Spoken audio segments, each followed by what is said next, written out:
ಸ್ವತಂತ್ರ ದಿನಾಚರಣೆ ಅಂಗವಾಗಿ ದಿನಾಂಕ 15/8/2024ರಂದು ಬಿಜೆಪಿ ಕಾರ್ಪೊರೇಟರಾದ ಸುಬ್ಬಯ್ಯ ಅವರು ಮತ್ತು ಆಪ್ತರ ಕಾರ್ಯಕರ್ತರ ವತಿಯಿಂದ ಕಾಳಿದಾಸ ವೃತ್ತದಲ್ಲಿರುವ ಶ್ರೀ ಕೃಷ್ಣ ದೇವರಾಯ ಪ್ರತಿಮೆ ಮುಂದೆ ಧ್ವಜಾರೋಹಣ ಮಾಡಿ ಸಿಹಿ ಹಂಚಲಾಯಿತು. ಇದೇ ಸಂದರ್ಭದಲ್ಲಿ ಸುಬ್ಬಯ್ಯ ಅವರು ಮಾತನಾಡಿದರು.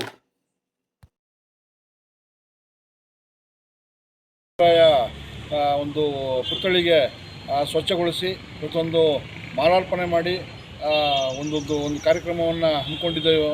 ಇದೇ ರೀತಿ ಭಾರತೀಯ ಜನತಾ ಪಕ್ಷ ಇಡೀ ಮೈಸೂರಿನಲ್ಲಿ ಎಲ್ಲೆಲ್ಲಿ ಪುತ್ಥಳಿಗಳಿದೆ ಅದೆಲ್ಲ ಪುತ್ಥಳಿಗಳನ್ನು ಇವತ್ತು ನಿನ್ನೆ ಮೊನ್ನೆ ಎಲ್ಲ ಸ್ವಚ್ಛಗೊಳಿಸಿ ಪುಷ್ಪಾರ್ಚನೆ ಮಾಡಿ ಮಾಲಾರ್ಪಣೆ ಮಾಡೋ ಒಂದು ಕಾರ್ಯಕ್ರಮಗಳನ್ನು ಹಮ್ಮಿಕೊಂಡಿದ್ದು ಒಂದು ವಿಶಿಷ್ಟ ರೀತಿಯ ಒಂದು ಒಳ್ಳೆಯ ಒಂದು ಕಾರ್ಯಕ್ರಮ.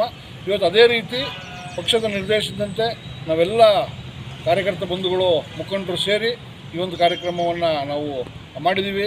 ಭಾಳಷ್ಟು ಸಂಖ್ಯೆಯಲ್ಲಿ ನಮ್ಮೆಲ್ಲ ಮುಖಂಡರುಗಳು ಭಾಗವಹಿಸಿದ್ರು. ಈ ಒಂದು ಒಳ್ಳೆಯ ಕಾರ್ಯಕ್ರಮ, ಒಂದು ಒಳ್ಳೆಯ ಒಂದು ಶುಭ ದಿನದ ನಾವಿವತ್ತು ಮಾಡಿದ್ದೀವಿ. Thank you sir. ಸ್ವತಂತ್ರ ದಿನದ ಶುಭಾಶಯಗಳು. ಇವತ್ತು ವಿಜಯನಗರ ಅಂದರೆ ಒಂದು ಹೆಸರಿದೆ, ಇಡೀ ವಿಶ್ವದಲ್ಲಿ ವಿಜಯನಗರ ಸಾಮ್ರಾಜ್ಯ ಎಲ್ಲರಿಗೂ ಗೊತ್ತಿದೆ. ಹಾಗಾಗಿ ಈಗ ನಾವು ಎಲ್ಲರೂ ಸೇರಿ ಇವತ್ತು ಸ್ವಲ್ಪ ಮುಂಚೆ ಒಂದು ದೊಡ್ಡ ಕಾರ್ಯಕ್ರಮ ಮಾಡಿ ಬಂದು ಧ್ವಜಾರೋಹಣ ಕಾರ್ಯಕ್ರಮ. ಹಾಗೆಯೇ ನಾವು ಏನಂದರೆ ಇತಿಹಾಸದಲ್ಲಿ ನಾವು ಒಂದೇ ಒಂದು ವಿಚಾರ ತಿಳಿಸೋದೇನೆಂದರೆ ಎಲ್ಲ ಆಚರಣೆ ಚೆನ್ನಾಗಿ ಮಾಡ್ತೀವಿ, ಜನರಲ್ಲಿ ದೇಶಭಕ್ತಿ ಬೆಳಬೇಕು, ನಾವೆಲ್ಲ ದೇಶಕ್ಕೋಸ್ಕರ. ಇದೇ ಸಂದರ್ಭದಲ್ಲಿ ಸತೀಶ್, ಮುತ್ತಪ್ಪ, ರಾಜಣ್ಣ, ದಶರಥ, ಅಭಿಷೇಕ್, ವಸಂತ್, ಸಂದೀಪ್, ಶಿವರಾಮ್, ಕೇಶವ, ಸೋಮಣ್ಣ, ಗುರುರಾಜ್, ವಿಜಯನಗರ ಮತ್ತು ಹೆಬ್ಬಳ್ಳಿಯ ಎಲ್ಲ ಮುಖಂಡರು ಹಾಜರಿದ್ದರು.